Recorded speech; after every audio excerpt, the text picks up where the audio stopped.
4 prophecies written long before the events they describe, warnings marking the nights when history tore away from its path. Each one describes a break so sudden the world after it changed forever. 3 have already come true, their consequences reshaping nations, crowns, revolutions. But one prophecy has yet to happen, the final one, the most destructive one, and some believe it may have already begun. To understand the prophecies, we need to go back to the beginning. All 4 prophecies came from one man, Robert Nixon, the Cheshire Prophet, a farm boy, or so the records say. A man who appears suddenly in the 15th or early 16th century in England and disappears just as quickly. No diaries, no letters, no portrait, only the prophecies, copied, guarded, whispered. The most complete version of his prophecies are kept hidden in the archives of the House of Lords. A strange irony. The institution most threatened in his predictions is the one that preserves them. But his warnings weren't scattered visions, they formed a chain. 4 triggers, each one enabling the next, each one marking the moment when history shifted direction.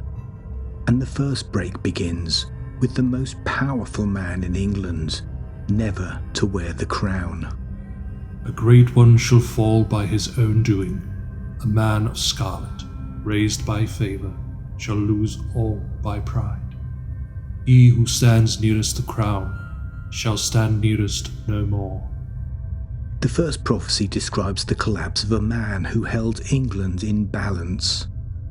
Cardinal Thomas Wolsey, chief minister to Henry VIII, the most powerful churchman in the kingdom, a man who bridged the king's ambitions with the authority of the Pope in Rome.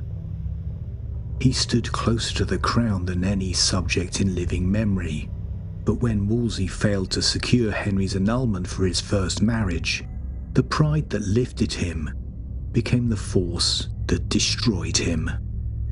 He fell exactly as the prophecy foretold, stripped of office, cast aside, dying on the road to trial. But the prophecy matters not because it predicted a downfall, but because of the vacuum it created. With Wolsey gone, nothing restrained the king's next move. Nothing held England to the Pope. Nothing prevented the fracture that was coming. And the people began to recognize the pattern. Nixon never described disasters, only the moments that made them inevitable. And the next trigger was already rising. The hammerer shall be hammered. He who builds a new order shall be struck down by its weight. The maker of laws shall fall by the law he forged. The second prophecy describes a reversal, the rise of an architect, and the collapse of the world he created. When Wolsey fell, Thomas Cromwell stepped into the void. Cromwell, a blacksmith's son, rose with impossible speed. He consolidated the break from Rome, cutting England's ties with the Catholic Church after nearly 9 centuries of obedience. He dismantled the monasteries. He rewrote the laws governing faith, property, and authority to the crown. This led to King Henry's excommunication, which meant being damned to hell when death finally came. Cromwell was, in every sense, the hammer reshaping England. Across the country, monasteries that stood for centuries were seized, dissolved, torn down. Ancient libraries destroyed, hospitals emptied, lands taken and sold.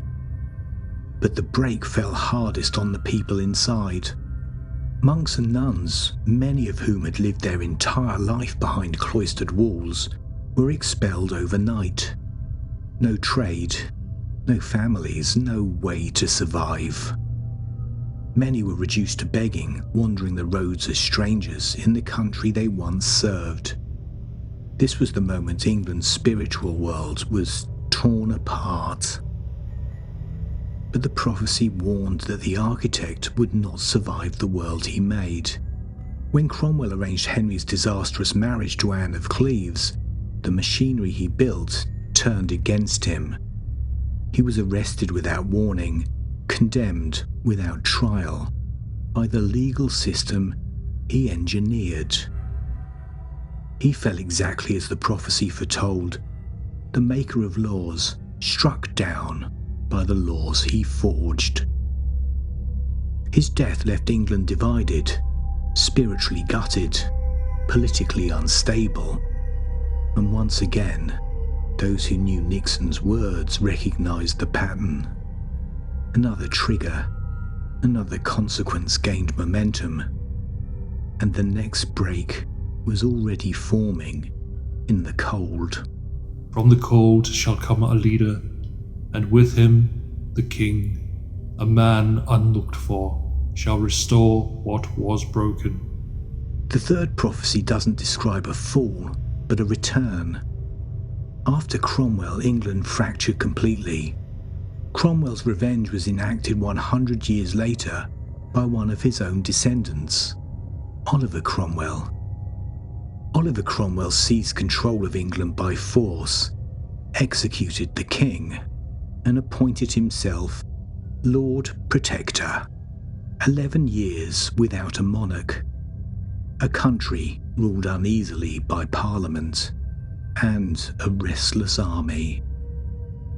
Until, from the military camps of Scotland, a quiet, calculating figure emerged. General George Monk, a man who served both sides, kept his intentions hidden, and marched south through winter with the only army capable of restoring order. With each mile, the prophecy sharpened. From the cold shall come a leader, and with him, the king. Monk entered London without bloodshed, neutralised rivals, then invited Charles II to reclaim his father's throne.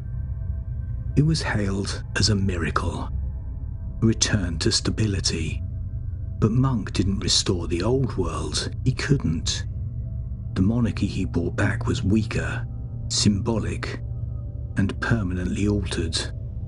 This was the third break, a crown restored in name, but never again in power. When the bridge of London falls, the rule of the old line shall end. The fourth prophecy is different. It doesn't describe a rise or a fall. It describes an ending. The end of the old line.